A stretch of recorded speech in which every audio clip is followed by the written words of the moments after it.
पंढरपुरात अवैध वाळू उपशाविरोधात पोलिसांनी आणि महसूल विभागानं आता कारवाईचा धडाका सुरू केलाय। काही दिवसांपूर्वीच महसूल विभागानं अवैध वाळू उपशाला चाप लावण्यासाठी एक कारवाई केली होती। या संदर्भातली चर्चा सुरू असतानाच आता पंढरपूर तालुका पोलिसांनी सुद्धा अवैध वाळू उपशाविरोधात एक कारवाई केली।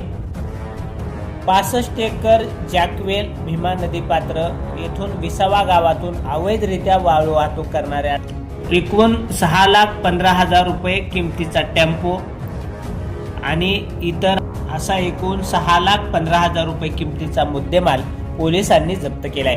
दिनांक 22 फेब्रुवारी 2026 रोजी पहाटे 5 वाजण्याच्या सुमारास पंढरपूर तालुका पोलीस स्टेशनच्या पोलिसांनी 65 एकर जॅकवेल येथून भीमा नदी पात्रातून गावातील भीमा नदी पात्रालगत असलेल्या ठिकाणी अवैधरित्या अशोक लेलँड कंपनीचा टेम्पो क्रमांक MH 11DD 5899 याचा चालक आदित्य मनोज माने राहणार पंढरपूर राहणार आंबेगाव हा आपल्या ताब्यात अवैधरित्या महाराष्ट्र शासनाच्या मालकीची भीमा नदी पात्रातील वाळू सदर टेम्पोमध्ये चोरून घेऊन जात असताना त्यास विसावा 3 रस्ता चौक येथे ताब्यात घेऊन पंढरपूर तालुका पोलिसांनी सदर इस्माला अंबाबाई पटांगण तालुका पंढरपूर व अशोक लेलँड टेम्पोचा मालक याच्या विरुद्ध भारतीय न्याय संहिता कलम 305-303 प्रमाणे ताब्यात घेऊन गुन्हा दाखल केला असून सदर आरोपीकडून वाळू व अशोक लेलँड कंपनीचा टेम्पो असा एकूण 6,15,000 रुपये किमतीचा मुद्देमाल पंढरपूर तालुका पोलिसांनी जप्त करून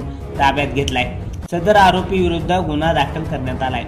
सदरची कारवाई माननीय पोलीस अधीक्षक अतुल कुलकर्णी, माननीय अप्पर पोलीस अधीक्षक प्रीतम यावलकर, माननीय उपविभागीय पोलीस अधिकारी प्रशांत दगडे यांच्या मार्गदर्शनाखाली पंढरपूर तालुका पोलीस स्टेशनचे वरिष्ठ पोलीस निरीक्षक TY मुजावर, पोलीस उपनिरीक्षक भारत भोसले, पोलीस उपनिरीक्षक Vikram Wadne, police head constable Mangesh Rokade, police head constable Abhimanyu Garad, police head constable Suhas Deshmukh, Deepak Bhosale, police constable Sanjay Gutal, Sagar Gawali, Vijaykumar Awati, police चालक चाटे, विलास घाडगे, हसन नदाब यांच्या पथकानं केले। पंढरपूर तालुका आणि शहरातील भीमा नदीच्या पात्रातून वाळूची अवैधरित्या चोरी सातत्याने होत असते। अवैधरित्या होणारी ही वाळूची चोरी थांबवण्यासाठी पोलीस आणि महसूल प्रशासन अनेकदा कारवाई सुद्धा करतं, परंतु ही कारवाई तात्पुरत्या स्वरूपाची असते। ही कारवाई सातत्याने होणं गरजेचं आहे, तरच पंढरपूर शहरातील अवैध वाळू उपशाला कायमस्वरूपी चाप बसेल अशी प्रतिक्रिया नागरिकातून व्यक्त होत आहे।